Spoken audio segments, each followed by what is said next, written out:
Meus queridos, estamos de volta aqui em mais um episódio do Dois Pontos Podcast, o de número 106. Foi muita coisa, né? Rapaz, muita 106 coisa. Pessoas passaram aqui, velho. É brincadeira? Muita coisa, muita história. Muita Muita histórias. coisa diferente, pessoas diferentes. Muita. E se você quiser acompanhar isso tudo direitinho, tá lá no YouTube e no Spotify. Todos os episódios, todos. Hoje nós estamos aqui com uma pessoa fantástica. Uma pessoa que eu já conheço de muitos anos, né? E a cada ano que passou, eu percebi que ele foi agregando mais funções, mais talentos. Fazendo mais e mais coisas. Mais e mais coisas, né? Antes da gente bater o papo com ele aqui, eu quero agradecer e mandar um alô para a pizzaria La Forneria, que vai nos mandar uma pizza maravilhosa. A gente já fez até a propaganda aqui, né? É. E também pedir para vocês se inscreverem no nosso canal. Tá lá no YouTube, Instagram, Spotify, tá tudo lá para vocês curtirem. Tem os cortes, tem umas novidades que a gente tá sempre trazendo, os próximos convidados, tá tudo lá. É só seguir a gente, tá bom? E vamos lá. Júlio Lucas. Amigo, deixa eu te perguntar, o que você não é? Pois é. Tem que começar logo assim, porque com tanta porque coisa. O homem é tudo. Fala aí, o que você faz? Pois é, o que eu não sou é rico. Porque a única coisa que eu não fiz foi dinheiro. Mas tudo que eu de queria talento fazer, você é milionário. Tudo que eu queria fazer eu fiz, né? Rádio, jornal, televisão, revista, banda de rock, plantei árvore, 2 filhos. Então tudo que eu quis fazer eu fiz, né? Plantei árvore, gostei. Mas não tem isso, não é plantar Só árvore, não fiz dinheiro. Não fez dinheiro. Mas alguém fez por você. Sempre tem quem faça, né? Mas, amigo, me diga, você não é de Jequié, né? Não, sou um forasteiro, mais um forasteiro em Jequié, né? Estou aqui há 25 anos. Eu brinco dizendo que eu tenho 25 anos de idade de Jequié, né? 5 anos de idade? De idade de Jequié. De Jequié. Massa, fantástico. Você veio da onde? Eu nasci em Paulo Afonso, mas morei boa parte também da minha vida em Salvador. Certo. E como é que foi que você parou em Jequié? Porque eu casei com uma jequiéense, né? A princípio. Você conheceu lá ou aqui? Conheci em Salvador. Aí vim parar aqui.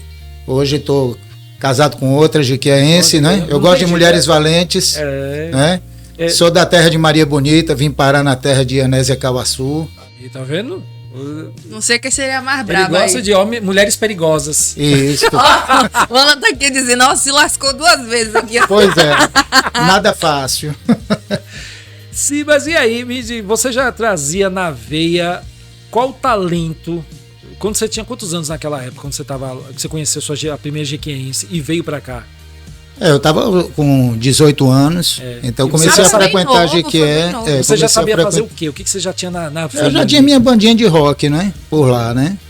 Aí aos poucos foram lapidando minha vida, e aí a bandinha de rock foi ficando no caminho, outras coisas. Mas você chegava a fazer shows? Sim, fiz alguns shows em Salvador, participei então de festival. Era só uma bandinha tipo de garagem, né? De rock, era uma banda que chegamos a participar de um festival do Sindicato dos Bancários em Salvador, no Teatro de Nazaré, ficamos em 3º lugar. Né? Um festival regional, né? Sim. Tinha bandas, tinha atrações da Bahia toda e até eu acho que de fora também. Porque era do Sindicato dos Bancários e envolvia qualquer coisa. E a gente ficou em 3º. E quem estava no jurado, inclusive, além de Wilson Aragão, aí eu fiquei cheio de orgulho, né? Disse, o Wilson deve ter votado na gente, né? Mas também Paulinho Jequié, que depois eu vim conhecer aqui, meu amigo. Nossa, né? Aí, quando eu falei isso para ele, ele falou, eu também estava no júri. Disse, então você talvez seja um culpado também, né? Da gente ter ficado em 3º lugar. E qual o estilo de rock que a sua banda tocava? Assim, se fosse comparar com uma banda conhecida da época, quem seria? Cara, eu vou ser assim, bastante pretencioso agora. Banda de rock sempre é influenciada por outra, né? Pois é. A gente tem uns amigos que dizem que é muita pretensão minha. Mas a gente era quase que precursores do Mangue Beat, do Mangue Beat na Bahia, né? Porque eu dizia que fazer rock inglês, americano fazia melhor que a gente. Então a gente fazia. Eu dei até entrevista para o Jornal à Tarde falando isso. Falou isso lá. Falei isso naquela época. Então tá lá registrado. Eu disse, fazer rock inglês, americano faz melhor que a gente. Eu faço rock baiano, nordestino, brasileiro, e a gente misturava mesmo. A gente, inclusive, 10 anos, talvez mais que isso, antes do Los Hermanos, a gente já tinha misturado frevo com hardcore. Massa. Então você A gente misturava hardcore, pagode, hardcore, reggae, baião, entendeu? Misturava tudo. Tipo Chico Science também? Sim, que não era nenhuma novidade, porque Raul já tinha feito isso, Novos Baianos já tinham feito isso, Mutantes já tinham feito isso, né? Mas nos anos 80 era muito sectarista, né? Punk é punk, metal é metal, e a mulata não é a tal, né? Como diria Caetano, mas a gente misturava, a gente gostava de misturar. Porque assim, quando o Adson Sodré esteve aqui, vou falar isso, mandar um grande abraço aí, nosso querido Adson Sodré. Vou deixar o Falei card com essa aqui. semana. Vou deixar o Deixa card aí, deixa aí. aqui para vocês verem. Foi minha estreia, não foi? Foi. O episódio com a Adson foi a minha estreia aqui no podcast. Eu falei assim, pra bater um papo com um Poxa roqueiro, vida. tem que trazer uma roqueira também, que ela canta, tem Caramba. banda também, Pedido. e tudo, e o marido também é guitarrista, tem banda também. Então eu falei, Verdade. vai tá todo mundo em casa, que eu sou roqueiro também, eu sou apaixonado por rock. Então, Só fica de fora. Só, Não, é Dan pisadinha. escanteia, ó. As bandas bizarras. Quando o Adson esteve aqui, a gente estava comentando que as grandes personalidades, os grandes nomes do rock nacional vieram da Bahia. Raul Seixas, sim, Camisa de Camisa Vênus. de Vênus, Exatamente. Pete. é uma boa Pepeu representação. também, né? Novos Baianos, né? Novos Baianos. Pois é, então assim, essa veia artística aqui da Bahia sem dúvida. é muito grande, né? É muito. Dodô e Osmar, né? Armandinho com aquela guitarra elétrica e tal. Então, assim, você vê que tinha essa pegada de rock. Verdade. Não é isso? Sem E pegando um gancho nisso, a gente também sabe que Jequié também a veia artística é mais aflorada ainda. A gente tem grandes nomes, pessoas artistas aqui fantásticas. Tem Zé Brito, o Ali Salomão, tem Chau, tem Iracema. Marco Bilal, Villani, Iracema, Marco Villani. Musaé. Então, tem assim, é muito aflorada, né? Verdade. Me perdoe se eu não falei o nome de todo mundo aqui, porque é muita gente. Tem até, no caso, bandas do meio underground que chegaram a tocar Sim, bastante. e bandas Sim. também que conquistaram um certo respeito. Por exemplo, o Cangaia de Jegue nasceu aqui. E são os componentes, a maioria, todos de fora, mas montaram a banda aqui e nasceu aqui. Entre outros. Jequié é uma cidade incrível, né? Se você for em Marte, vai encontrar um jequiéense por lá. Eu lembrei agora daquele. Então, eu fui pro show de Paul McCartney e encontrei tantos jequiéenses lá mesmo? que não é possível. Inclusive Beto Martins. O Beto, pelo amor de Neubera Deus. Beto, Pondera, por favor, né, Beto? Neubera. Aqui, né? Beto. Tá devendo, né? Eu te conheço desde pequeno, Beto. Por favor, né? Você Falou que tem ia vir cobrar aqui. Markov, falar com ele Sou também. amigo da família há muitos anos. Por favor, você vem cá, né? Não, quem sabe depois, né? Porque ficou. Antes era agora, né? No São João passou. Sim, foi. Então mesmo. tá devendo. Tá devendo. Sim, aí nisso que eu tava falando sobre a veia artística de Jequié, quando você chegou em Jequié com esse rock ainda nas veias, você conseguiu evoluir? Você encontrou pessoas, amigos, pessoas que já estavam nessa veia também, ou demorou mais pra você voltar a tocar? Eu passei a frequentar Jequié no início dos anos 90, né? Mas vim morar aqui em 2000. E me envolvi logo com meus pares, né? Com a minha turma. Então, pessoas ligadas à música, ao rock, às artes, à poesia, Já foi ali à cultura. Eu juntando com a tribo, estou né? envolvido com Engraçado todo mundo. que todo mundo, quando é assim, sempre se junta. É verdade, Sempre, semelhante até semelhante. Verdade. Pode nem saber como procurar ou de onde, mas uma hora sempre vai juntar. Se encontram. Se né? encontram, é verdade. Isso explica muito, sabe o que? É minha amizade com o Chau. Rapaz, assim, quando o Chau montou a banda dele, né, e fez aquele sucesso danado, eu assim, rapaz, eu me identifiquei logo. Eu fiz uma amizade com ele, é um cara aqui fantástico. Vou deixar o card aqui também, de Chau que teve aqui. É um cara fantástico, eu contribuí muito pra banda, fiz de tudo o máximo. Inclusive, eu tava com uma agenda de fazer um trabalho em São Paulo, Eu fui pra São Paulo, peguei todo o material dele e fui na MTV pra entregar, porque a MTV na época tinha um programa chamado Minha Banda, que ela tava dando chance, tinha um programa As bandas que divulgar, novas, né? Exato, mas pra divulgar, passar o clipe, música e tal, no próprio programa. Ai, que massa isso. Eu entreguei todo o material de Shaw lá, todo o material, todo vídeo, E passou, letra não de é? música, tudo. Passou, né? Só que a gente não sabia que dia, a gente não pôde gravar, porque naquela época a MTV era o HF. Então a gente não sabia que momento gravar, que ia passar. Ia passar. Mas passou. Passou a banda toda, passou a música, né? E o que eu admiro em Shaw também é que ele nunca para de progredir, né? Ele está sempre se evoluindo, aperfeiçoando, né? sempre, E sempre evoluindo, na música, e sempre fazendo um trabalho batendo. autoral também. É o que o rock acontece com o rock. Agora sim, engraçado, você falou que essa semana eu mandei um material para ele de uma banda que eu descobri, que a gente se apaixonou pela banda.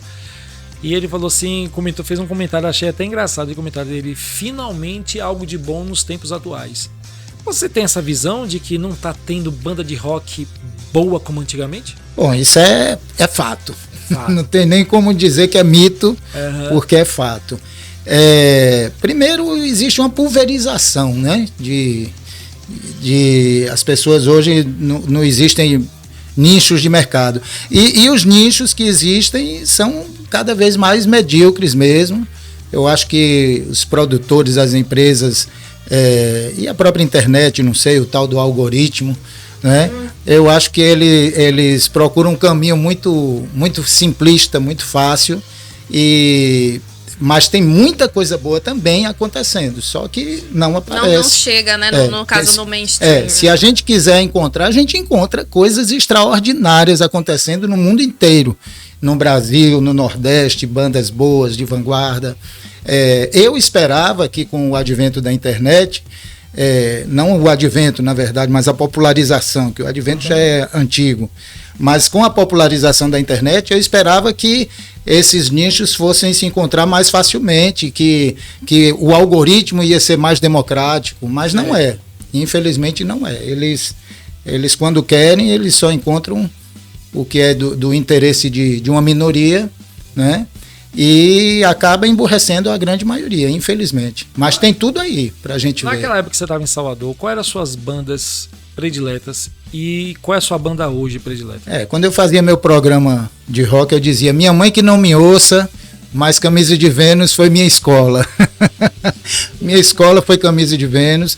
Minha relação com Camisa de Vênus é de amor e ódio, porque eu também discordo de muita coisa de Marcelo Nova. Então tem coisas que eu concordo, outras não, mas eu gostava do estilo provocativo dele. Esperava o show todo, eu esperava para ouvir o sermão do pastor João e a Igreja Invisível, né, do Marcelo Nova, porque eu acho interessante essa questão de ser provocador e trazia... Você não entrava num show e saía isento, imune de um show do Camisa de Vênus. Você sempre saía transformado por determinadas provocações que ele fazia. Eu vi coisas incríveis. E eu via, assim, quase que semanalmente eu assistia o show do Camisa, né? Só Camisa? A primeira vez... Não, esse foi um deles, né? A primeira vez que eu fui para o show do Camisa, até aconteceu uma coisa engraçada, porque 2 semanas depois eles voltaram para fazer um show num outro clube, no mesmo bairro, né? Que eu morava no subúrbio ferroviário em Salvador, em Piripiri. Aí, quando eles voltaram para fazer um show em outro clube, aí meu irmão, e eu sou o caçula de 8 filhos, né? 8 irmãos. Aí meu irmão mais velho chegou e falou assim: você não já viu esse show? Para que você quer ir de novo? Aí disse: você não entendeu nada, agora eu vou para todos. E foi quando eu rompi as fronteiras do meu quintal, porque aí eu passei a ir para todos os shows que aconteciam em Salvador, de rock, pop rock, do underground, acompanhei tudo, né?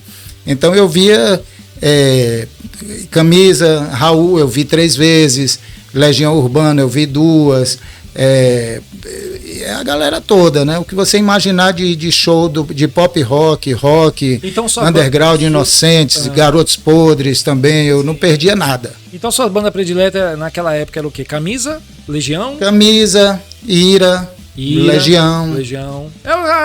As bandas que estavam no auge na época. Mas eu peguei essas bandas todas no underground mesmo, sabe? Entendi. Eu ouvia antes de do estourar, mainstream. sim. Nessa época aí, mais ou menos, você tinha quantos anos? Eu comecei a curtir rock com 14 anos. É isso, 14, eu ia 15 perguntar anos. se era uma coisa que tinha vindo de berço, que você tinha adquirido, tipo, na adolescência e tal. Mas foi desde berço ou teve algum tipo de influência? Olha, desde berço, sim. Mas eu não sabia o que era rock. Mas eu já curtia Elvis, Beatles, isso já não, curtia tudo isso sem saber o que Eu tô era. achando engraçado, sabe por quê? Porque você estava em Salvador numa época em que o axé estava em alta, bastante tocado, e você não se deixou levar por isso. Era uma luta, né? Carregar a caixa nas costas para fazer show, os amigos dizerem assim, consegue ingresso? Eu digo, rapaz, vocês têm que pagar para ajudar, eu estou carregando caixa para fazer um show de rock na Bahia e os caras ainda queriam ingresso de graça. Era uma luta. Tu já ouviu Camisa de Vênus? Mas eu ficava... Amigo, pra ser sincera, não, né? nem eu sei. Não, nem eu sei. Eu posso ter escutado, mas eu não lembro de nome de Pra mim, a música. melhor deles, assim, tem várias muito boas. Tem, mas é aquela... Isso é só o fim. Que Como esse é? o Solfinho título. do- Solfejei. Só o fim. Como é? É só o fim. Ô, criança. Isso é só o fim. Isso é só... Rapaz, é uma música dele que marcou. Assim, que pra mim é uma das melhores já feitas. E ele Correndo Risco, do disco Correndo Risco, que é o que eles gravaram também, E ele tinha um vozeirão, viu? que eles gravaram. Eu não gosto muito da voz dele, não. Eu gostava, velho. Que Eu ele tinha uma gostava voz do sermão, solta, do sermão, mas Ele é a voz pai eu não de gostava, não. Penélope Cruz. Era isso que eu ia falar. E salvo engano, a ex-mulher dele é daqui. E eu não sei se é a Ele mãe de tem Penélope. vínculo aqui em Eu não Jequié, sei, né? eu acho que é a mãe de Penélope, é daqui de Jequié. Eles têm Pra vínculo- variar, aquela história que a gente tava Aquela falando de mulher cheia Jequié. de tatuagem sexual da MTV. Penélope Nova. Penélope Cruz. Ah, tá. Penélope Por Cruz isso é que atriz. por isso que eu Nova. perguntei. É Penélope que é Marcelo Nova. Nova. Penélope Nova. Penélope Penélope Nova. Cruz. Sim, é. Dele. Penélope Cruz, que Lana não me ouça. É a uma atriz, maravilha. É linda a atriz. Ah, tá. Vou chamar um dia ela pra ir. Penélope, por favor, vem aqui. Pois Eu nunca fui tão acostumada a escutar tantas bandas nacionais assim.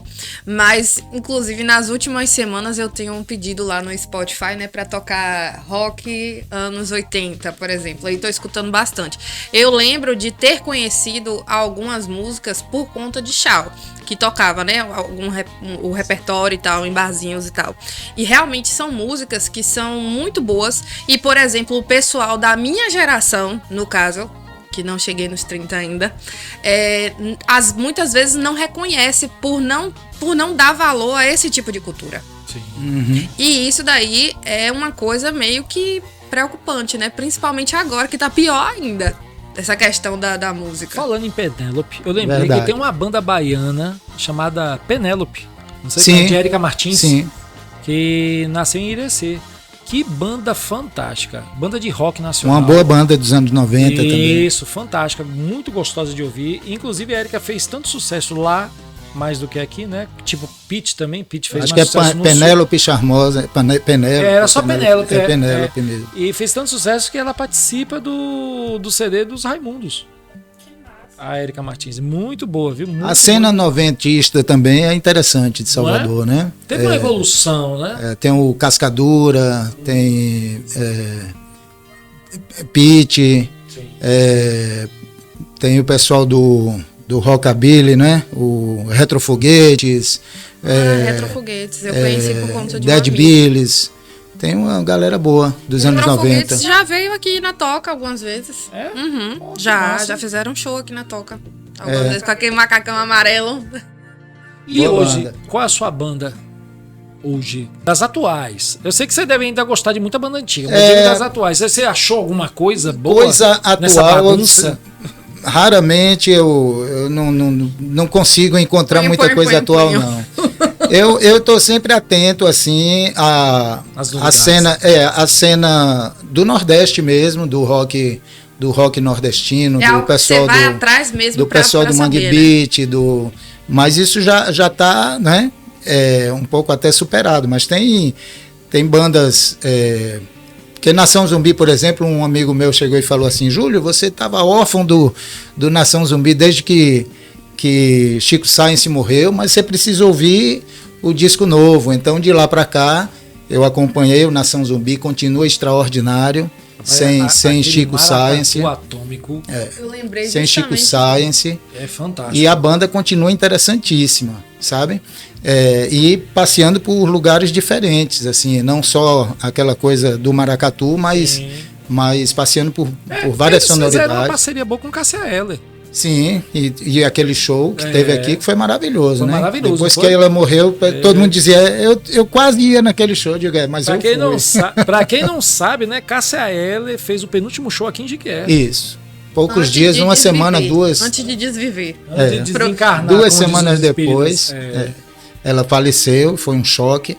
E o show aqui não deu tanta gente, né? Aí eu achei ótimo, porque eu fiquei lá na beira do palco. Pertinho. Maravilha. E realmente com os percussionistas do Nação Zumbi. Estavam fazendo a turnê com ela. Tem Cidadão Instigado, né? Não sei se a banda continua, mas Catatal é um guitarrista interessante, fez uns trabalhos interessantes também. Então tem muita coisa curiosa acontecendo, mas eu não tenho, assim, novo mesmo, eu não me recordo de ter ouvido nada que tenha me surpreendido ultimamente, nem nacionalmente, nem internacionalmente. Mais fácil o contrário, né? Mais fácil isso. Eu e Chau, às vezes a gente conversa muito sobre banda e tal, a gente fica assim impressionado. Eu imagino esse papo, sério mesmo, eu imagino esse papo. A gente fica assim cismado, bicho, não é possível que a gente goste muito mais de banda dos anos 80 e 90 do que as bandas atuais, porque a gente não acha nada. Parece ele que pra não sempre, né? Mais... Tu também. É isso, não, mas assim, bandas como Aerosmith não tem. Como Ozzy Osbourne, se aposentando, né? Perdemos agora. Recente. Essas bandas, Pink Floyd, não tem uma banda como Pink Floyd. Não surge mais nada. Agora, será que isso também pode ser pelo fato de realmente os gostos por conta dessa geração ter mudado? E crescido, influenciado dessa forma? Pode, concordo que em parte sim. Mas o que a gente também percebe, acho que é uma falta de criatividade, assim, uma falta de poesia. Isso, mas é isso que eu tô falando, isso influencia. Olha, porque a indústria não tá interessada. Eu diria que a indústria sempre foi preguiçosa, sempre quis um caminho fácil. De dizer assim, é melhor ter um artista medíocre na mão para ganhar dinheiro, meia boca, do que um artista criativo, inteligente, difícil de você botar no prumo, entendeu? Manipular. De manipular. Então, manipular. Essa tendência que sempre existiu, a indústria fonográfica sempre foi assim, eu acho que ela se acentuou com o tal do algoritmo. Eu acho. Eu entendo, eu não acredito que seja tão espontâneo assim. Aí me perdoem aí os especialistas. Tem uma alternativa boa, mas está escondida, como você falou. É isso que eu falei, tem muita coisa boa. Não, por exemplo, a última que eu achei interessante, que não já está velhinha também há muito tempo e já acabou também, já faz tempo, foi o Rage Against the Machine, né? Sim, quando eu ouvi a primeira vez, um sobrinho meu disse, meu tio, ouça isso aqui que o senhor vai gostar e tal, e eu gosto muito de ouvir meus sobrinhos, que já estão todos com mais de 30, né? Mas eu curto muito ouvir meus sobrinhos e aprendo muito com eles, né? E aí quando ele botou, eu ainda entortando boca, isso nos anos 90 já, tá. Imagine. Porque você falou da última vez. Porque eu fui conhecer... Qual foi a última vez? A última vez foi os anos 90. E o Rage Against, embora tenha começado no início dos anos 90, né? Final dos anos 80, início dos anos 90, mas ele só foi ganhar projeção no final, pelo menos por aqui, né? No final dos anos 90. Mas quando eu ouvi aquilo ali... Não, foi Marcon que me apresentou. Eu me choquei. E foi amor na primeira música. Eu falei... Que porra é essa? Caralho, que som é esse? O cara é louco, bicho. E é uma coisa envolvente, sabe? Que você, sei lá, deve liberar a ocitocina quando você tá ouvindo eles. E misturam várias tendências, né? O funk com o metal, com o new metal, com o punk. Eu acho legal isso também dos anos 90 para cá, essa coisa de misturar. Quando a Adson esteve aqui, e Chau também, eu comentei que o RPM foi os nossos Beatles. Você concorda? Do ponto de vista do mainstream, sim, da febre. Eu vi um show do RPM no auge. E tinha aquela história do laser, né, também. né? Não foi Eu uma tinha loucura? também uma... E queira ou não queira, ele é um grande letrista, né? Eu não gosto de Paulo Ricardo, mas, Não, sim, mas sim. é um grande letrista. Né? Sim, sim, E e até o porque- RPM me pegava por aí também. Até porque. Eu dizia, rapaz, o cara precisava ser um bom letrista.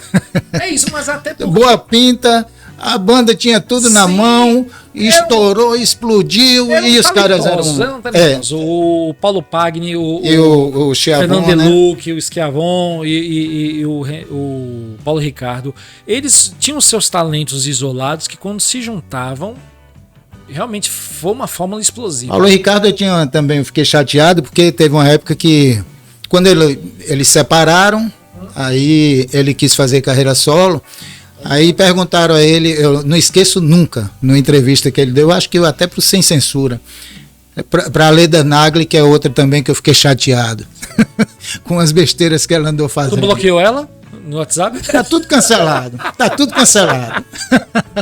E aí, ele pegou e falou assim, eu acho que foi Sem Censura, perguntaram, sim, por que você não tá mais fazendo, tá fazendo música romântica? Ele disse, porque eu amadureci, porque rock era coisa de adolescente. Eu digo, mas rapaz, como é que o cara abre a boca? Aí depois de um tempo, ele não foi para lugar nenhum com as músicas românticas, aí voltou com rock, eu disse... Regrediu, voltou a ser menino, voltou a ser Sinceridade, adolescente. a única música que o Paulo Ricardo fez que é lembrada é do Big Brother. Pois é, pois é. Peraí, que peguei aqui no fio da meada já concordando, porque eu conheci por causa da música do Big Brother. Exatamente, aí já foi que ele tinha saído do RPM. Ele é um grande letrista. Sim. Mas aí ele. Um bom baixista. Aí ele quis ganhar com música. Quando ele separou da banda, ele quis ganhar na carreira solo com músicas românticas. E eu não tenho nada contra, mas eu só acho que você não deve cuspir no prato em que come, né? Aí ele disse, eu amadureci. De alguém, dele do nada ter mudado assim? Eu acho que foi ego dele mesmo. Eu acho que também foi influência dele mesmo. Eu acho que foi ego ali, viu? Porque a gente sabe que muitos vocalistas crescem mais do que a banda, se torna a cara da banda e acaba querendo seguir carreira. O líder band, né? Exatamente. E o próprio mercado vai focando no cara, né? No vocalista, e se ele não tiver uma cabeça tranquila, ele se envaidece, né? E Paulo Ricardo é um jornalista, o cara boa pinta e tal, e aí o mercado, até hoje, a Globo gosta dele, tanto que botou para abrir Eu acho o melhor exemplo o Big disso Brother. que você tá falando, o melhor exemplo é o Barão. Cazuza brilhou no Barão, saiu e continuou brilhando. Sim. E o Barão continuou com Frejá. Sim. Quando eles separaram, eu disse, na época eu lembro que eu disse assim, agora o Barão é mais Barão e Cazuza é mais Cazuza. Perfeito. Porque eles se encontraram. Faz sentido. Né? Boa analogia. E eu lembro que eu fui por um show do Barão quando Cazuza saiu e deu umas 300 pessoas, imagine. No Barão. Porque demorou de voltar, né? O público abandonou e tal, com a saída de Cazuza. Cazuza brilhou solo, né? Cazuza era eu considero a Cazuza um artista completo. Sim. Eu também. Compositor. Nunca foi muito minha praia, né? O rock carioca. Eu gostava mais do brasiliense, baiano, paulista. Eu gostava das tribos, né? Eu acompanhava Você todas. Tocou um assunto interessante. Sempre falaram pra mim que Legião, que é uma banda brasiliense, né? Legião era uma banda de 4 acordes. Mas cá pra nós, é a melhor banda de 4 acordes que já existiu. E 4 é muito acorde, né? Porque às vezes são 2, 3 acordes mesmo. Várias piadinhas sobre. Chegou na rodinha de amigos e começa a tocar Tempo Perdido. Como minha base é o punk rock, história. A gente tem que entender que a origem do rock é uma coisa muito simples mesmo. É 3, 4 acordes. Era mais o que se dizia do que se tocava. E é um minimalismo, é uma simplicidade, mas a coisa mais difícil do mundo é você fazer algo simples e extraordinário. E o Legião fazia isso. Muitas vezes Renato muito mais fazia importante. Não, e o que eu mais gostava em Renato é o seguinte, a gente sabe que o Capital surgiu junto com o Aborto Elétrico, né? Na época era a banda deles, né? Que o Aborto Elétrico se dividia em duas, Legião e Capital. Isso. E eles tinham um estilo bem parecidos. Mas naquela época, as letras das músicas eram muito progressistas. Entendeu? Eles botavam eles tinham que dizer. Eles não Com apenas críticas. eram... Exatamente. Sim. Eles sempre tinham que dizer. E como você falou, não precisava ter tantos acordes, não precisava ter tanta melodia, mas as letras eram fortes. E isso acho que fez com que as bandas realmente daquela época fossem notadas, fossem, né, vistas e ouvidas principalmente. Entendeu? Porque foi naquela época dos anos 80, a gente acabou de sair do regime militar. Isso. Né? E Foi uma transição. Era uma sede de liberdade, né? De exato. libertação. Foi um momento de liberdade, de Time poder meio que dizer, de perfeito, gritar. né? Exato. É, Porque assim, verdade. a gente sabe que na época dos festivais, né, que Chico Buarque cantava, tal, eles cantavam aquelas músicas mais MPB, mais bossa nova, aquela coisa toda, né, tal. Eles também diziam, Caetano também na época eles diziam. Mas a juventude não dizia tanto quanto as bandas de rock na época. E as bandas de rock nacional, o Brasil deu show. Não é não, Júlio? Eu sou suspeito de falar, né? Porque eu sou cria disso aí e entendo que... E também a influência do rock dos anos 80, a influência maior é o punk rock. E a influência maior do punk rock é a base do rock and roll.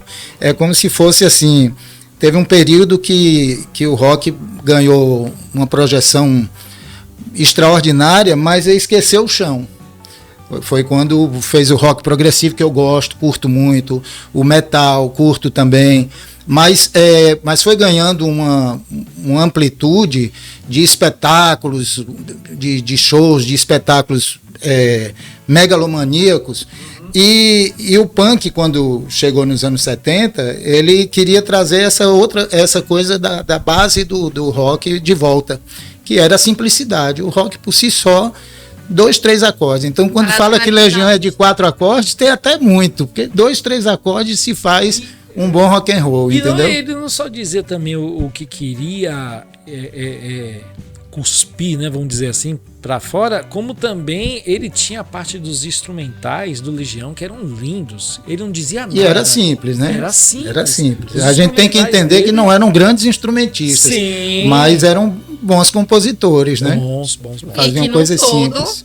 É o que importa. Vamos para um rápido intervalo? Bom, já tá sentindo o cheiro, né? Eu não tô aguentando aqui, gente, do cheiro aqui da La Forneria. Chegou aqui, ó. Eita, né? Vamos fazer um rápido intervalo, daqui a pouquinho a gente volta. Se inscreve no nosso canal. VaptVupt. Se inscreve nos nossos canais aí, YouTube, Instagram, Spotify, Teco, tá tudo lá, viu? Daqui a pouquinho a gente volta rapidinho para falar mais aí de rock e também de livro, de poesia, entre outras coisas, que o homem aqui é como é que você falou? O quê? Multifacetado. Multifacetado. Daqui a pouco a gente volta. Daqui a pouco nós voltamos. Já. Valeu.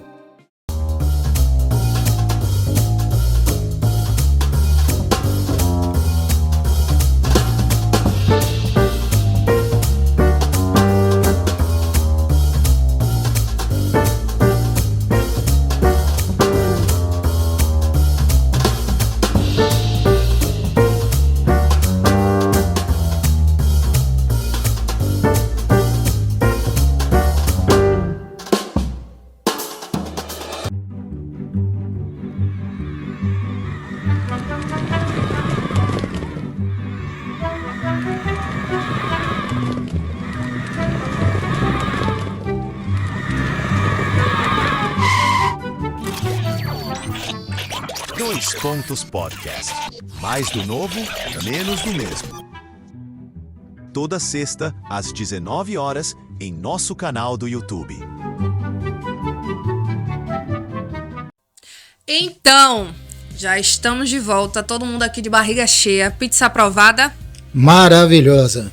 Amei. Rapaz, aqui, ó. Lana já conhecia. Fala aí, passa aí. Onde é que fica a La Forneria? Pra quem não conhece. Ó, a La Forneria fica ali, perto indo pra exposição, depois da antigo Caldos ali do Bebedouro, ali à esquerda. É uma casa rústica, grande, um ambiente familiar, fantástico. E caso você não queira sair de casa, é só seguir aí, ó. Pedir. Tá aí o telefone. Fazer o delivery aí, pronto. Mas eu vou lá. Pizza. Lana já foi, eu também vou. Se ela já for, você precisa conhecer, né? Pois não? é. Mandar um abraço aí pra Luciano e o Diego. Tá muito boa. Obrigado. Tava perfeita a pizza. E de portuguesa. Muito bem recheada. Portuguesa com pimentão. Amarelo ainda. É raro isso, né? É. Você mesmo falou, né? Sim, Comentou no outro com podcast toda que era certeza. raro ter pizza de portuguesa que a gente quer com pimentão. Com São pimentão. poucas que fazem. É verdade. Mas então, no primeiro bloco, a gente conversou mais sobre a questão da música e tal. Apesar de que eu já aviso de antemão pra vocês que provavelmente a gente vai voltar ao assunto de música, porque é muito forte, né? Está muito forte presente nessa mesa. Com Esta certeza. energia. Vou começar Mas- pela mesa mesmo, disso. Literalmente. Vinilzão. Literalmente. E agora vamos falar um pouco dessa parte de escritor, de poeta, certo? Nesse período seu, entre a mudança de cidade, né, no caso, até chegar aqui em Jequié, você já tinha esse interesse por poesia, por escrever? Sim, eu escrevo desde a infância. Sempre gostei de escrever, gostava de ler, gostava de escrever, tinha a pretensão de ser escritor. Mas quando eu era adolescente que tive uma banda de rock, então aí eu achava que o mundo girava em torno do rock mesmo. Se eu quisesse falar as coisas, minhas críticas sociais, eu ia usar o rock ia ser eu ia ser porta-voz, né, da juventude, aquela coisa toda. E não tinha noção da liberdade e do poder da poesia, né? Eu não tinha ainda noção disso. Eu fazia letra de rock, né? Letra de música de rock. Era aquilo ali que eu queria me expressar. Direto lá. E aí, algum tempo depois, ainda naquela época, eu já me surpreendi com a poesia, né?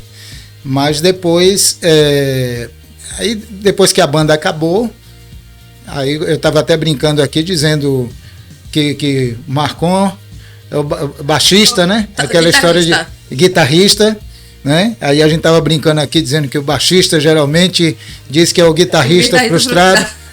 Pior é o poeta que é um músico frustrado, que não toca instrumento nenhum. Ainda bem que é Pois ele que tá falando, né? Então, Ainda bem. na verdade, eu busquei a poesia para continuar me expressando de alguma forma e descobri um universo muito maior, muito mais amplo, né?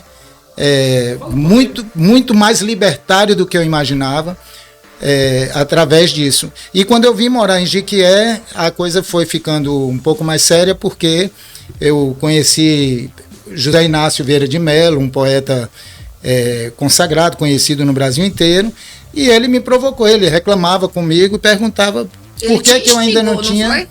ele me perguntou uma vez por que eu ainda não tinha um livro publicado, tendo um trabalho que eu já tinha apresentado para ele, e ele gostou, né?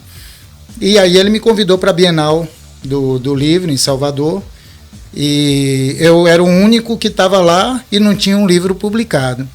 Aí ele me provocou, perguntou por que eu ainda não tinha um livro publicado. Eu falei, se você me convidar daqui a 2 anos, joguei o barro. Se você me convidar daqui a 2 anos, eu venho com um livro embaixo do braço. Eu acertei. Aí ele disse, então se sinta convidado, porque você vem aqui na próxima Bienal. Quando faltavam 3 meses, ele não tinha falado nada. 3 meses depois, 2 anos depois, faltando 3 meses, ele falou, Júlio, já publicou seu livro, porque você vai participar da Bienal do Livro novamente. Aí eu saí correndo para fazer esse primeiro livro. Esse daqui é novamente 2009. poesia. 2011. Depois qualquer coisa a gente tira foto. Oi! E coloca. Ei! Esse é o meu livro de estreia. Esse daqui, que Novamente foi o que poesia. estreou lá, né? É um livro de poesia. Esse aí é, na verdade, uma coletânea de poemas meus desde a adolescência. Eu tinha que me libertar deles. Eu tinha que me libertar deles. Formas e temas diversificados. E eu tinha que me libertar de poemas engavetados desde a adolescência. E aí agora esse foi a libertação. E o próximo aí, qual foi? Aí depois foi esse aqui, 10 anos depois. Oi. Saiu... Foco aqui, ó. 10 anos depois, Radiografismos e Outros Poemas de Morte e Vida. Nasceu um pouco antes da pandemia, eu já estava querendo esse contexto, essa proposta. E a capa ficou muito legal.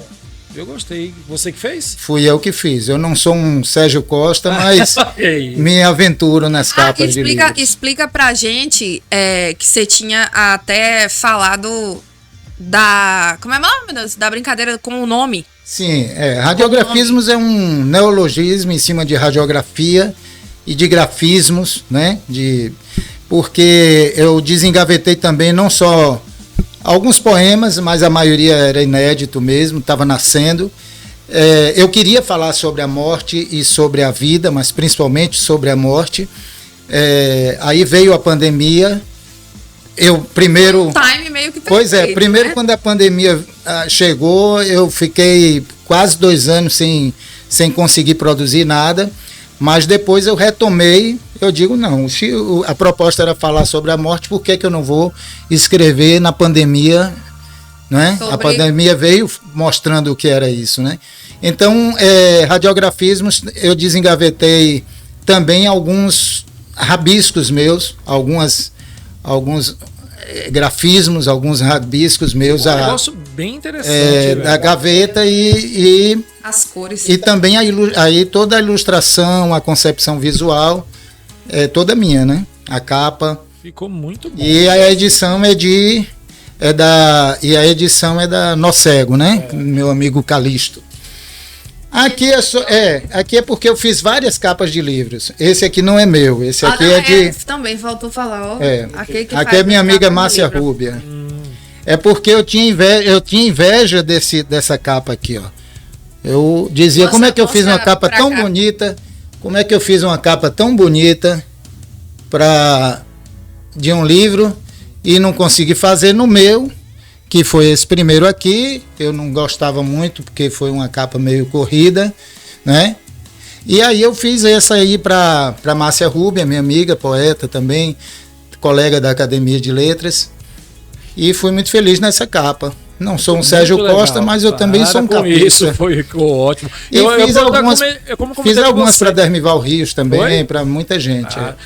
Como eu te falei, livro ele te dá uma liberdade gigantesca, porque ele como se fossem portais, né? Então, desde um rabisco simples, algo mais complexo, é como a gente está falando sobre as capas dos LPs antigos, né? Isso. Que eram verdadeiras obras. Cada capa de LP, e ouvir um LP era um ritual. Exato. Porque a gente apreciava a capa, o encarte, as letras, a ficha técnica, tirava o vinil com o maior cuidado, colocava na vitrola. E aquela capa, quando era característica... E ainda faço isso, viu? É isso. Aquela capa, quando era característica, ela marcava aquele LP. Alguns são verdadeiros quadros, né? Exato. Mas tem uns que são mais simples, que eram caracterizados. A gente só lembrava daquele... Por exemplo, tem um LP do Ryan, na época, que era aquele amarelão, ouro, com o nome Ryan. Pronto. Mas aquilo ali é simples, mas aquilo ali marcou aquele álbum. Então, falando da simplicidade a complexidade de uma arte, o LP ele tem uma característica própria. E o livro também. Esse livro teu com essas capas que você fez aí, ele ficou marcado e eu acho que não teria outra capa melhor do que essa para representar. Agora, assim, você como presidente, né, eu já ia falar a palavra de novo, errado, da Academia de Letras daqui de Iquié, o que você acha que falta para mais pessoas, para que mais pessoas estejam mais interessadas, tipo assim, em poesias, na arte, na cultura? Bom, a academia a gente busca o fomento, naturalmente, né?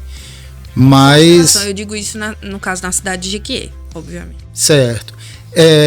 Eu sempre trabalhei, eu sou um agitador cultural, né? Então sempre fiz, tudo que eu posso fazer para estar fomentando a literatura eu faço. Nas redes sociais eu estou sempre divulgando os livros dos meus amigos, estou sempre participando de alguma coisa, fazendo a revisão, organizando algum livro. A academia não tem recursos, porque se tivesse a gente sempre estaria promovendo algum evento, algum concurso que valorizasse, né? Que movimentasse mais, no caso. Isso. Concursos, por exemplo, eu acho que valorizam bastante e fazem com que as pessoas procurem. Mas eu tinha um projeto, por exemplo, chamado Estação Poesia, fazia ali no museu, acontecia no museu, e tive que suspender por falta de apoio, mas era um projeto que a gente trazia poetas do Brasil inteiro. Eu trouxe Salgado Maranhão, que concorreu com Gilberto Gil para a cadeira da Academia Brasileira de Letras. Então eu brinco dizendo que perder para Gil é para poucos, né? Então, Salgado Maranhão perdeu, foi para Gilberto Gil, não foi para ninguém mais, ninguém menos. Trouxe também o filho de Wally Salomão, Omar Salomão. Sim. Ele participou de uma exposição que a gente fez em homenagem ao Wally. Então, no museu, visite o museu. É uma das formas que você vai ter também de valorizar os artistas da terra, né? Então,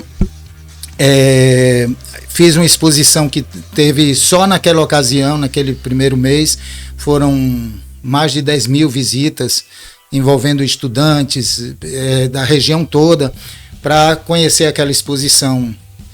Ocupamos 2 salas, hoje tem uma dedicada ao Wally Salomão, e trouxemos Omar Salomão também.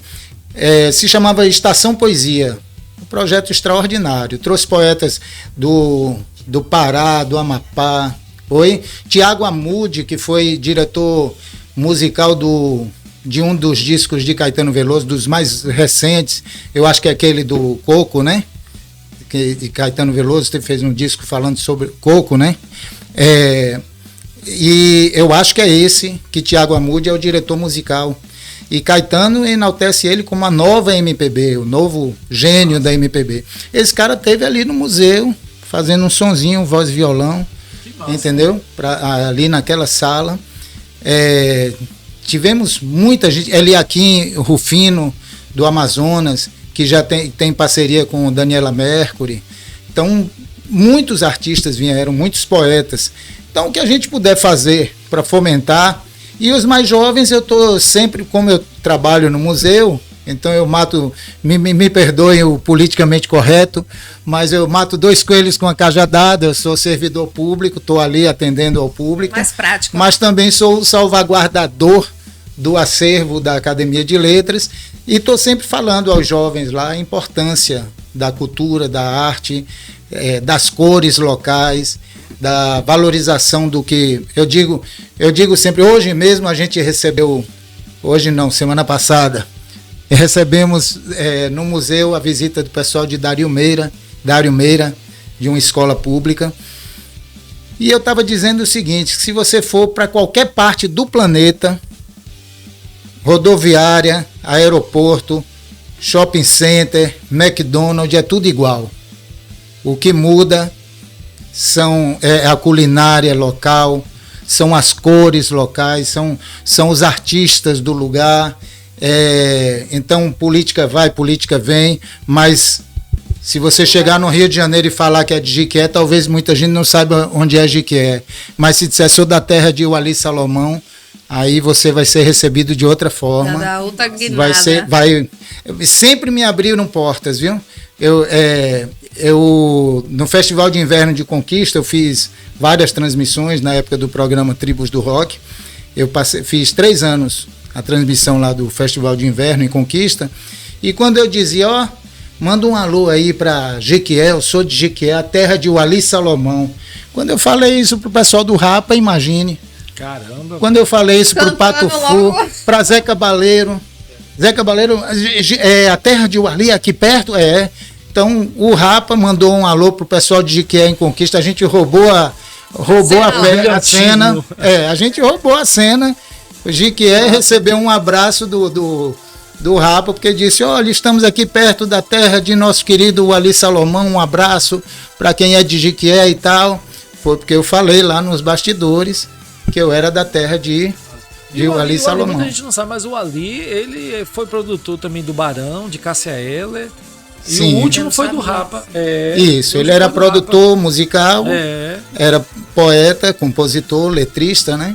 E Quando também as pessoas chegam ali no museu e eu digo, alguém conhece o Ali? Aí ninguém conhece, eu digo, e Caetano Veloso, Gilberto Gil, Maria Bethânia, Gal Costa, o Rapa, Paralamas do Sucesso, Luiz Melodia, Adriana Calcanhoto, Lulu Santos, Moraes Moreira, todos esses e muitos outros gravaram alguma composição que a letra era do seu conterrâneo. Uhum. Agora você estava falando dessa questão e você vem de... São duas culturas que você teve contato muito fortes, né? A baiana, a cultura baiana, no caso, e a de Pernambuco.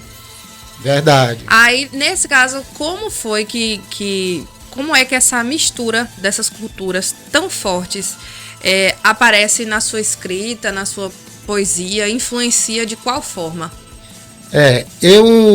Na verdade, a mistura ainda é bem mais complicada, porque Paulo Afonso é divisa com Pernambuco, Alagoas e Sergipe. E é Bahia. É o norte da Bahia, mas está lá na divisa com Pernambuco, Alagoas e Sergipe. E o pessoal lá brinca dizendo que tem uma palavra que eu só conheço por lá, que chama braiado. Braiado é misturado. Tanto que um amigo meu ia montar uma banda e disse, eu estava pensando no nome Braiado, mas vamos confundir com aquele artista, Bryan Adams. Aí eu disse, isso é maravilhoso, meu amigo. E aí ele criou a banda chamada Forró Braiado, né? E ele disse que confunda, um tal de Bryan Adams aí tá querendo plagiar a gente, mas o nome é Forró Braiado. Paulo Afonso é uma cidade braiada por natureza. Jiqué também tem um pouco disso, porque tem essa coisa de três, né? Tem um pessoal que é catingueiro, tem o pessoal da mata, né? Tem o mateiro, tem o catingueiro, tá tem o litoral aqui pertinho, né? Sim. Tem o litoral aqui pertinho, tem... Então essa mistura também de que tem essa coisa. E Paulo Afonso, eu brincava dizendo que a gente tem um pouco de crise de identidade. Não sabe se é pernambucano. Eu sou filho de pernambucanos, eu acho que 60-70% dos paulo-afonsinos são filhos de pernambucanos, muitos de sergipanos, muitos de alagoanos, né? É uma cidade tipo uma Brasília, Brasília é uma cidade artificial, encravada no meio do sertão, é uma ilha artificial, porque o Rio São Francisco foi desviado, fizeram uma ilha. É uma cidade extraordinária. E tem essa coisa, essa mistura do moderno e da tecnologia, da energia, porque fornecia energia para o norte e nordeste, fornece, né?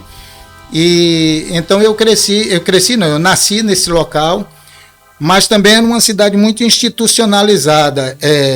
Eu morava dentro da Chesf. Metade da cidade, a cidade quase toda era Chesf e cresceu desordenadamente fora dos muros. Eu tinha muros, tinha guarda municipal, era uma área de segurança nacional. E depois eu tomei um choque, porque com 7 anos de idade a gente foi morar em Salvador, meu pai se aposentou. Literalmente? Meu pai se aposentou, fui morar num subúrbio ferroviário em Salvador. Então eu comecei a ver uma realidade completamente diferente, né? Então tudo isso mexeu comigo, sim. E essa mistura nessa escrita. E eu tenho uma dificuldade de pertencimento. Confesso que eu tenho essa dificuldade. Essa crise de identidade eu tenho, morando em Salvador, branquinho, de olho azul, no subúrbio ferroviário, né? Mas o Araqueto, quando começou, eu vi nascendo em Piripiri, e se tinha um pontinho branco, era eu lá dançando no meio do Araqueto, certo? Quem é o ponto branco? Pois era eu, certo? Essa cara de KFC. Também participei, sempre gostei de música, de dança, então participava, eu ia todos os domingos para o Black em Bahia, no Esporte Clube Piripiri, e o Black em Bahia, que era o baile funk de Salvador, pouca gente sabe disso. Então, se tinham 3 pontinhos brancos, era eu e mais 2 colegas lá dançando funk com a galera, entendeu? Então, eu sempre tive essas misturas. E o meu pertencimento é o sertão. Assim, o sertão, eu tenho uma brincadeira até com cação e acauã, né? É o pássaro do sertão, e o cação, que é o da família dos tubarões, né? Porque eu vi ali também em Praia Grande Cação, chegava, que era uma colônia de pescadores. Então eu vivi na beira do mar, em Salvador, conheci Araqueto nascendo, vi muita coisa, baile funk, lutava contra, eu odiava axé, hoje eu gosto, eu nunca pensei que eu ia sentir falta da axé music, não é? Sou muito amigo do baterista de Luiz Caldas, que tocou no Sinal Vermelho, que era a primeira banda de rock que eu fui letrista com 14 anos de idade. Nossa, então, muito novo. É história, voltando para a música. Eu sabia, eu já tinha avisado que isso Júlia, ia acontecer. preveniu. Inclusive, eu quero fazer uma pergunta que tem música no meio. Se vai terminar na música, eu não sei. Mas, por exemplo, você gosta muito, obviamente, da música, né? Tem toda essa questão da literatura, né? E tudo mais. Você gosta de filmes também, né? Sim. Então, teve algum filme, algum livro e alguma música que foram, tipo assim, não precisa ser dos 3, mas um deles que foi, tipo assim, um ponto-chave na sua carreira de uma guinada de inspiração mesmo? Os 3, né? Música, filme, cinema, Diga aí sempre o filme. desde criança. Olha, filme, desde criança mesmo, mexe comigo, mas um filme que para mim, assim, foi o mais interessante que mexeu comigo foi Laranja Mecânica, né? Laranja Mecânica, que Clássico. eu gosto muito, Laranja Mecânica. Sempre mexeu comigo. E livro? O cinema. Livro, quem me arrebatou, eu amo Machado de Assis, mas assim, quem me libertou, na poesia, quem fez com que eu entendesse que eu poderia ser um poeta foi quando eu comecei a entender que minhas letras dialogavam com a poesia de Ferreira Goulart. Quando eu descobri Ferreira Goulart, então Meu lugar é ali. eu me entendi poeta. E a música? E música, acabando em música. Pois música desde a mais tenra idade Raul, né? Raul. Eu não sou assim um Raul Fabiano, sexista. então deve trocar muito. Pois papo, né, outro dia velho? eu brinquei com o Fabiano no podcast. Eu disse, olha, me perdoe, Fabiano, mas eu só não fui pro batizado de Raul Seixas, né? Não, agora não. Explica por quê. Pois porque eu vi 3 shows de Raul Seixas, né? 2 com Raul e Marcelo Nova, e um de Raul mesmo e banda, a última turnê que ele fez pelo Brasil, eu acho que foi em 83, salvo engano, evento chave. com a banda. E também e fui pro velório, né? Fui pro enterro de Raul, quando ele faleceu, que eu fiquei sabendo, o colega me ligou, passei a noite chorando e ouvindo Raul. Como que foi isso? Foi tipo assim, não, eu vou. É mesmo, velho. Primeiro foi o susto da morte, né? Porque eu estava estudando na escola de engenharia, eu estudava à noite, e aí cheguei lá, os caras, conversa vai, conversa vem no corredor e tal. Aí o cara, rapaz, aquele doido morreu. Aquele doido? Aquele maluco. Que beleza. maluco. Aquele barbudo morreu. Não tá sabendo, não? Que maluco, rapaz. E tava uma roda assim de amigos. Aí outra, Raul, rapaz. Raul Seixas morreu, não soube, não. Eu disse, Raul morreu? Aí foi. Aí eu parei, eu disse, tá, eu vou pra casa. O dia em que a Aí Terra parou. Pois é. Aí fui, peguei minhas coisas. Só foi assim, na E hora. fui pra casa, passei a noite ouvindo minha mãe que ouviu. Passei a noite chorando e ouvindo Raul, sozinho. Caramba. E pensei que estava sozinho no mundo. Quando foi no outro dia de manhã, um amigo meu que já faleceu, Júlio César, né, Júlio Porquinho, ligou para mim e disse, Júlio, você soube de Raul? Tal, soube. E aí, vamos pro o velório, vamos pro enterro. Vai ser no Campo Santo. Eu disse, vamos. Aí, fomos lá, à tarde. E aí encontrei os doidos todos da Bahia, né? Tava lá também Marcelo Nova, Valdir Serrão, Jerry Adriane também, veio pro enterro. E foi, assim, uma coisa incrível, né? Paulo Coelho deve estar Estava presente Provavelmente não. Não, na Bahia ele não veio e eu acho que eles não estavam muito bem não, com a morte eles dele. Eles foram parceiros durante um monte de tempo. Foram nos anos 70. Depois ele deu uns depoimentos que eles não... Era uma relação também de amor e ódio, né? Brigavam isso muito, tem na era série, conturbado. Eu tô assistindo a série. É. Você falou aí de poesia, há um tempinho atrás, só que é para voltar a esse tema. E nós tivemos aqui no nosso podcast Zé Brito, como a gente ia falar a você, e também Jackson Costa. Uhum. Jackson, nessa última vez que teve aqui em Jiquié, né, que declamou uma poesia e fez um show ali na praça, ele teve aqui no nosso podcast. Ele fazendo um Castro Alves é extraordinário.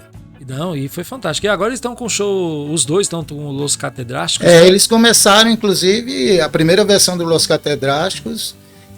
Zé já era bem novinho e Jackson Costa já era do grupo. Uhum. E Zé entrou no Los Catedráticos também. Aí Zé teve aqui, Zé declamou uma poesia, Jackson Costa declamou uma, eu quero que você declame uma aí. Aí me pegou, só lendo. Eu não sou... Fique à vontade. Os livros são seus. Quem fez foi você. Pode declamar aí, escolha aí o que você acha mais interessante e declame aí pra gente. Me pegou de surpresa. Eita! Ai, amigo, você acertou, viu? Acertou agora. Pois. Passa um poeta aqui, não vai declamar? Não vai, Como assim? Verdade. E aí, eu... Até eu sei. Sabe uma que é o soneto. O soneto da fidelidade de Vinícius de Moraes. Belíssimo. É lindo. Eu aprendi até hoje. Eu aprendi uma poesia desde pequena que eu acho linda. Batatinha quando nasce se esparrama pelo chão. Ah, ó. Esse peito dela é clássico. Bom... Achou? Não, eu tô na dúvida aqui de qual seria. O que vier de você aí. Tá ótimo. Porque tem um que é um pouquinho longo. Pra gente tá de boa, tanto faz. O que você se sentir mais à vontade aí. Gente, o que é que eu vou ler? A última pergunta, poxa. Botei o convidado pra pensar. Foi. Enquanto ele tá procurando aí, não, vocês não esqueçam de seguir a gente, tá? Nas redes sociais. Todos os links estão aí. A gente postou até um card esses dias do Spotify. E literalmente. Não, foi do YouTube, mas do Spotify foi porque me perguntaram se a gente tava no Spotify. Ah, tamo sim. Aí eu mandei o card, a gente também tá no Spotify. Dá pra você escutar enquanto estiver dirigindo e tudo mais. E achou? Achou. Chega mais perto do microfone e manda aí pra gente. Vou ler o último poema aqui do livro. Quando escrevo para Salgado Maranhão. Falei aqui de Salgado Maranhão agora há pouco. Quando escrevo, pretenso, me desconheço. Com meu cedro entre os dedos, amanheço, anoiteço tempos, ergo e abalo templos. Quando escrevo, sedento pela medida certa, penso ser verbo, verso milagre da palavra liberta. É sempre assim mesmo, quando escrevo, quase sem saber que estou sempre no começo do que não tem fim, avanço, retrocedo, erro sozinho e muito cedo. Lavro o livro, como o camponês ara seu sonho, o operário forja seu pão, e o cientista perdido nas estrelas busca respostas nas migalhas do céu sem solução. E com as mãos fatigadas pela pele do impenetrável, moldando o barro, reencarno a puberdade, deito a musa imperiosa, desenho o sorriso indecifrável. No balé da perfeição, katana riscando os ares, em seu golpe certeiro, sou desejo de samurai vencido, precisão. E em verdade vos digo, a poesia gloriosa que me habita resvala da intenção, e canoa descendo o rio se acomoda no curso da sua própria invenção. Só me resta então, eu lírico confesso, tangê-la a cisma da linguagem sobre o oceano hostil da imensidão. E lá, na outra margem, alheio ao poeta ilhado, aguarda o poeta e aguarda o poema, seu maior aliado. Vossa Majestade, o leitor, Senhor dos continentes, onipresente, ciente inventor de tudo que me é lástima, gozo e dor. Quando escrevo, Rapaz, radiografismo. Arrasou. fantástico, velho. Fantástico. Rapaz, nós tivemos aqui outra convidada. Tem que Fechamos citar, com chave né? de ouro, não Com foi? certeza. Retado. Só pra gente finalizar, eu queria fazer um comentário seguinte. Nós tivemos aqui também uma escritora, Mileide. Mileide. Amigona Sim. aqui de Júlia. Exato. Conheço Mileide.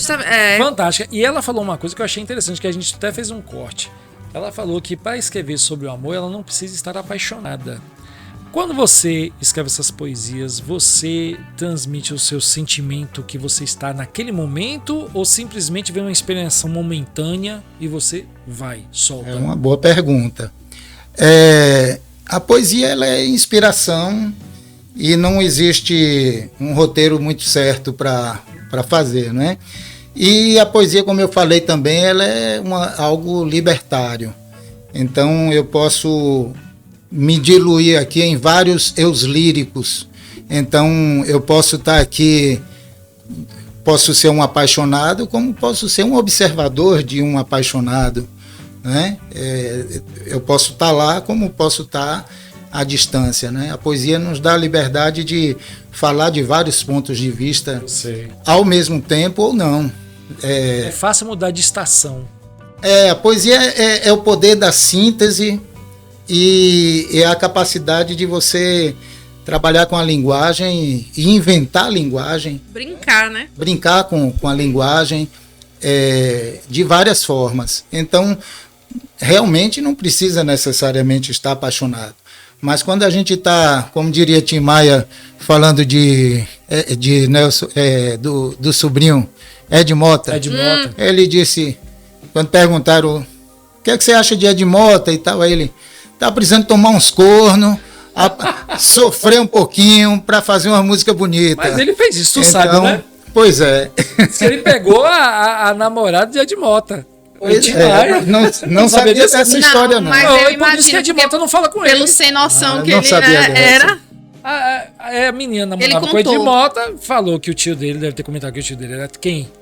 Tim Maia. Maia. Tim Maia A mulher, quando deve ter visto Tim Maia, se engrandeceu, brilhou os olhos, pronto, e acabou. tá explicado. Tá explicado. Por isso que ele, Agora- por isso que ele motivou tanto o sobrinho a fazer canções. Exatamente, foi isso mesmo. Fechou aí. Eu queria só terminar com uma pergunta que eu achei interessante, assim, o que é mais difícil ou qual a diferença entre escrever uma música e escrever uma poesia? Bom, a música para mim é mais difícil porque eu não sou músico. Certo. Mas assim, a letra de uma música ou a poesia se parecem bastante, mas a diferença é que a letra ela tá no suporte da música, né? Ela tem E a seguir poesia regras, né? e a poesia Eu acho mais livre, né? a Mas- letra ela tá a serviço de um outro suporte e a poesia É livre. ela é por si só, né? Então existe essa diferença de letra de música para poesia. O que é mais difícil eu não sei, mas existe essa diferença. a letra da música é uma poesia ela está também. em Eu ia si. falar isso, e músicas Agora- que são verdadeiras poesias. A questão do olhar poético, a poesia está, inclusive, na pintura, Na fotografia. na fotografia, Verdade. no olhar. A poesia está no olhar, né? Mas a letra para uma poesia escrita tem essa diferença. A poesia ela não tem um suporte, ela está em si, né? Ela é por si só. Tá livre. Gente, perfeito. Júlio, eu queria agradecer Júlio, demais. Júlio. Júlio aqui é Júlio. dois Júlio. Júlio e Júlia. Júlia. Júlio, amigo, queria agradecer demais você ter vindo aqui. A gente já tinha conversado, né, sobre a possibilidade de você vir. A gente estava. Oi, não esperava que fosse tão rapidamente. e pena que já acabou também. A gente tão vai. rápido. Nosso estilo é Pocket Cast. Pocket Cash. Amigo, eu quero fazer um brinde. Vamos fazer um brinde Vamos aqui. fazer um brinde. A sua presença. Muito obrigado. Viu? pela sua presença, Muito pelo mesmo. papo. A gente tinha história aqui pra virar a noite. Que aí eu sei que a gente não conversou nem um terço do que você sabe, mas isso a gente abre essa Sabendo que vertente aqui pra tudo você ia voltar. terminar Estou à em disposição. música. Hã? Sabendo que tudo ia terminar em... Ah, com certeza. Pois. E a gente tá abrindo uma brecha aqui pra você retornar. Antigamente, Tô à nosso disposição. podcast era só tete a tete, era só um apresentador e um convidado. Agora a gente já tá com 4 lugares aqui.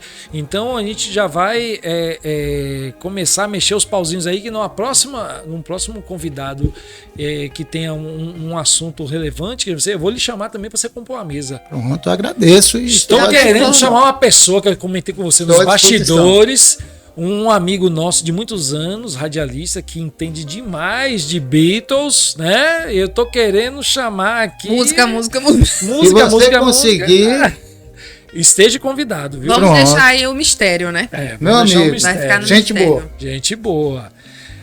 Júlia, finalizar? Então bora lá, né? A gente espera que você que esteja assistindo aí, ó, tenha gostado, tá? Novamente, obrigada, Júlia, pela sua participação. Foi muito massa o nosso bate-papo. Não esqueçam de seguir a gente nas redes sociais. Obrigada, La Forneria, pela pizza de hoje, maravilhosa. Tava bom, Toda foi? semana um sabor diferente, é muito bom. É. Tava- A portuguesa, né, meu filho? E é isso aí. Tchau. Até semana que vem. Inter.